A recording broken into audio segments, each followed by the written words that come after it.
नमस्कार. तर लक्ष्मीच्या पावलांनी या मालिकेच्या आजच्या भागात आपण पाहणार आहोत.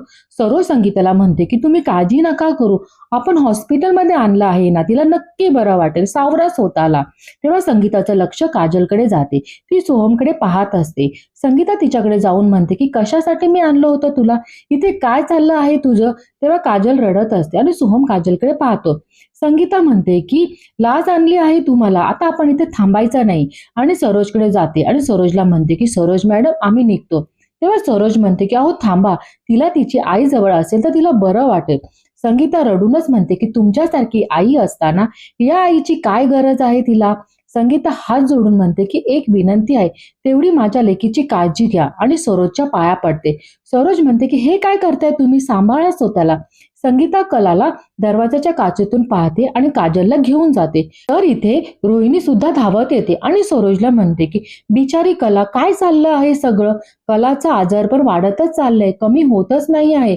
अद्वैत नाही आला का अजून हॉस्पिटलला. तेव्हा सरोज म्हणते की अजून आला नाही आहे तो. सरोज रोहिणीच्या साडीला पाहते आणि म्हणते की हळद साडीवर, हळद कशी काय लागली तुझ्या साडीवर. तेव्हा रोहिणी घाबरून टेन्शन मध्येच म्हणते की अगं मी तुला सांगितलं होतं ना, मी माझ्या मैत्रिणीकडे गेले होते, तिथे सांडली माझ्या साडीवर. सरोज म्हणते की तू चक्क किचन मध्ये गेली त्यांच्या. तेव्हा रोहिणी हळद झाडूनच म्हणते की असं नाही ग. पण सरोज म्हणते की पण काय. तेव्हा सगळेजण तिथे आश्चर्यानेच पाहता. रोहिणी अडखळूनच बोलते की तितक्यात अद्वैत आणि आबा येतात. अद्वैत सरोजला विचारतो की खरे कुठे आहे. सरोज इशाऱ्याने दरवाजाच्या इथे हात दाखवते. अद्वैत दरवाजाच्या काचेतून पाहतो. तेव्हा डॉक्टर सुद्धा येतात. अद्वैत म्हणतो की डॉक्टर मी 5 मिनिटासाठी भेटू शकतो का तिला, मी तिचा नवरा आहे. यावर डॉक्टर सुद्धा सहमती देतात. ठीक आहे, तुम्ही जाऊ शकतात, पण पेशंट डिस्टर्ब होणार नाही याची पूर्ण काळजी घ्या. अद्वैत कलाजवळ जातो आणि रडूनच म्हणतो की उठ उठ. म्हटलं ना, बस झालं हा तुझी ऍक्टिंग. मला सगळं तुझी नाटकं माहिती आहे. बाकीच्यांना फसू शकते, मला नाही फसू शकत. उठ म्हणतोय ना, उठ. शेवटचं सांगतोय, खरे उठ. तुला माहिती आहे ना, मला हॉस्पिटलमध्ये यायला आवडत नाही. मी नाही येणार परत. तिच्या जवळ जाऊन म्हणतो की मनमानी करायची सवय लागली आहे, म्हणूनच मला तुझा राग येतो, माहिती आहे ना, म्हणूनच चिडतो मी तुझ्यावर.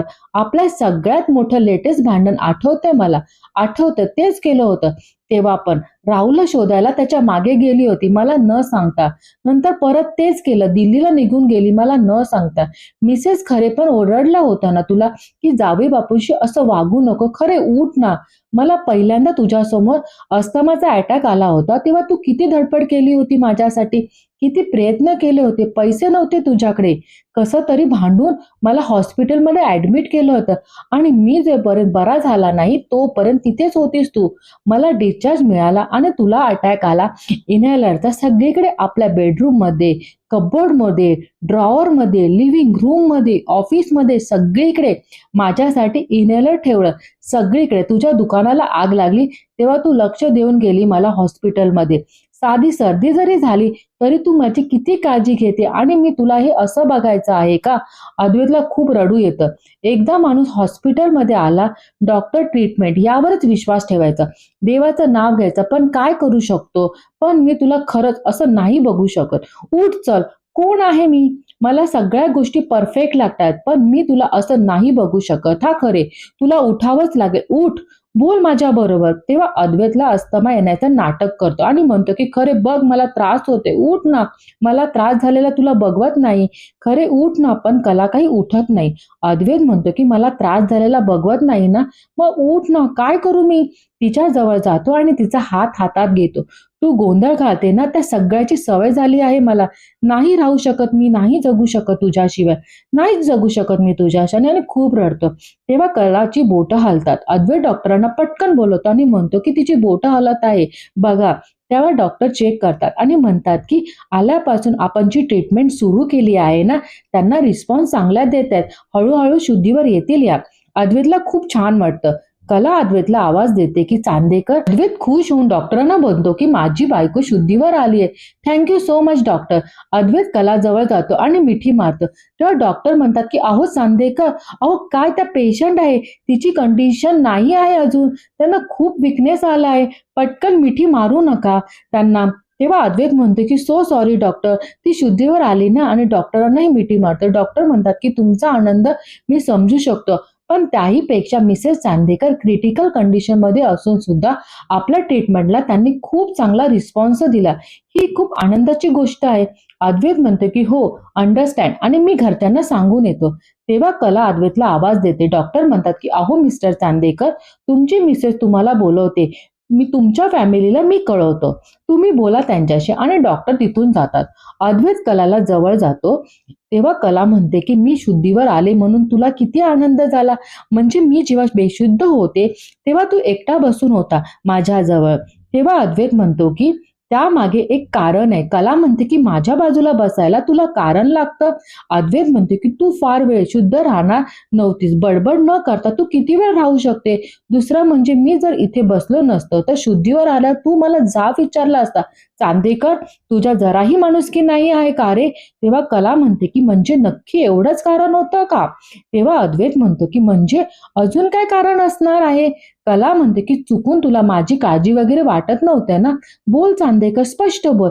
मला माहितीये तुला माझी काळजी वाटते. अद्वैत म्हणतो की वाटणार नाही का काळजी? बायको आहेस ना माझी, आणि तुलाही अचानक ऍडमिट केलं तर थोडासा टेन्शन मध्ये आलो. हसतेस कशाला? हलगर्जीपणा करायची सवय लागली आहे. आवडतं तुला? तेव्हा कला म्हणते की अजिबात नाही, मी काळजी घेते माझी, मला कधीच काही होत नाही. तेव्हा अद्वैत म्हणते की हो, कधी काही होत नाही. बेशुद्ध होतीस तेव्हा आरसा आणून दाखवायला हवा होता. चेहरा बघण्यासारखा होता. कला म्हणते की मी आजारी असल्यावर आरसा कसा बघेल चांदेकर? अद्वैत म्हणतो की अति आगाऊ, बुक्की टाकेल. कला म्हणते की तू अति करू नकोस. तेव्हा अद्वैत म्हणतो की थांब, इथे सगळ्यांना बोलून येतो. तेव्हा कला म्हणते की आता मी लगेच उठून जाणार आहे. अद्वैत इशाऱ्याने तिला बुक्की देतो. तेव्हा सगळेजण कलाला भेटायला येतात.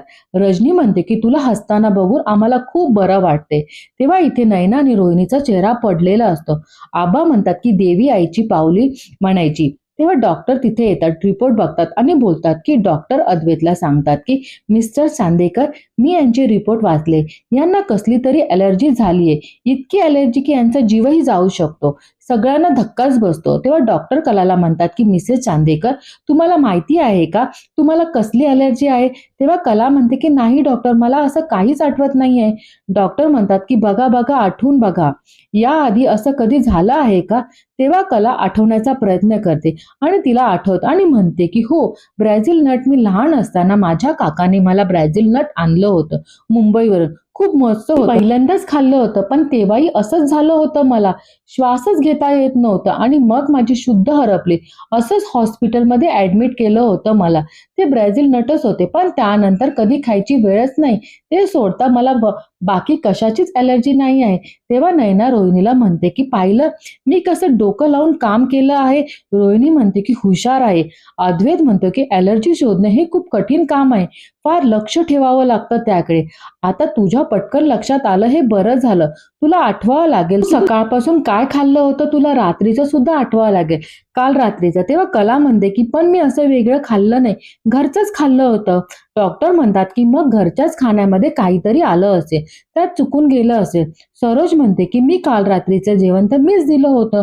डॉक्टर म्हणतात पण नक्की ब्राझील नट तुमच्याच पोटात गेलंय. तेव्हा कला म्हणते की आठवलं, मी सकाळी मसाला दूध पिलं होतं. तेव्हा रजनी म्हणते की कलासाठी मसाला दूध नैनाने तयार केलं होतं.